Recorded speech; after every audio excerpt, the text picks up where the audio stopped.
Yuji disappeared that fateful night. He was supposed to choose between a life of combating evil by Shana's side or as a normal teenager. He returns from a near death to lead the Crimson Denson in a dubious plot to bring peace to the universe, but Shana is a fool. In an explosive reunion, the Fire Warriors are unlikely of foes, while flame haze from across the world join forces to ignite a war that will determine the fate of all supernatural kind. This anime is the third season. It has 24 episodes. Came out October 8, 2011 to March 24, 2012. Had a spin-off called Shakugan, Shana 3 Final, The Final Destruction OVA series based off a popular light novel. It is action, drama, fantasy, romance, supernatural. Each episode is 20 minutes per episode and is rated PG-13. Let's get started into the review.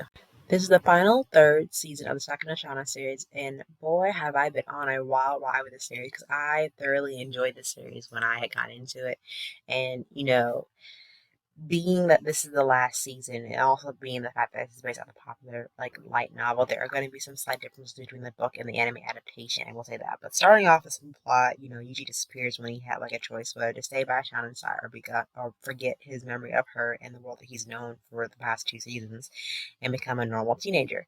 But I think what I like about this one, season 3 especially, puts no effort to explain what happened at end of season 2, and sometimes it's up to the viewer to understand if you were to their prior knowledge. If you've seen season 1, 2, then know what's going on because everything happens so fast that it's not even slowed down to what happened the second season to from the first season. I think overall you get the better general gist if you've seen the first 2 seasons because you kind of understand the huge backstory behind the premise of season 3. I think also season 3 they added a lot of characters that didn't get a lot of screen time, which is kind of sad because some of these characters and villains should have a lot of interesting backstory that we as an audience would love to have known. I think also all between the seasons the previous characters turned for the first 2 seasons, especially Yuji, and how his role has been shifted and twisted in a way, and seeing him shift from first, second season, third season, and how he just did a complete 180 to the different side now is completely thrown the audience for a whirl, including myself. I did not expect this twist the way it led to, but overall it was a good beginning to end anime that did really well. But then I thought some of the character explanations along with the villains and other new characters got lost in the mist because they weren't given their full personality and motivation. If their backstories were all fleshed out and get more true reason why they fight for what they do, especially with the rest of the flame hazes as well.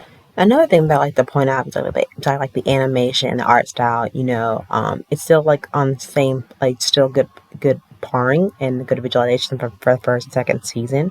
I think what really made the show more enjoyable is that a lot of the fight scenes are really interesting, and I think for season 1, 2, and 3, and just to rewatch all of them to get the final cohesive story, and I think overall I think Shana season 3 is the true what's the word I'm looking for? The true adaptation of the novel itself without giving us fan service or filler episodes. I think they should just delve more into the plot of the novel and how they want to cohesively put that in interpretations of the anime adaptation. Overall, I think for the season 3, it had a very more intense plot than the first 2 seasons.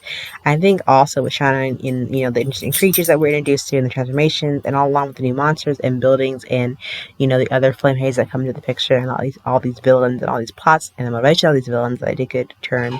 But I think overall it could be that you don't want to go too much abundant about the new characters and feel like all these new characters don't get enough screen time to really flesh them out. I feel like there's a lot of characters we don't know a lot more about unless you read the book itself and get more of a deeper dive into each of the characters and their plot and their involvements in it, and think there's a lot of interesting from the beginning to end. I think overall the first 2 seasons of and the last season, a lot of progression between the action and the plot and the pacing, along with some of the characters that did have very decent character development, which I thought was really interesting because sometimes we're introduced to the third season, introduction can be very short, quick, straight to the point, with a very strong plot that delves into the characters and countless battle scenes over and over again. But I think also why some scenes are often kept too long because they often ignore the plot and try to condense it so much into a timed episode that you don't really see the characters truly shine unless they're are put in a tight corner where they are forced to be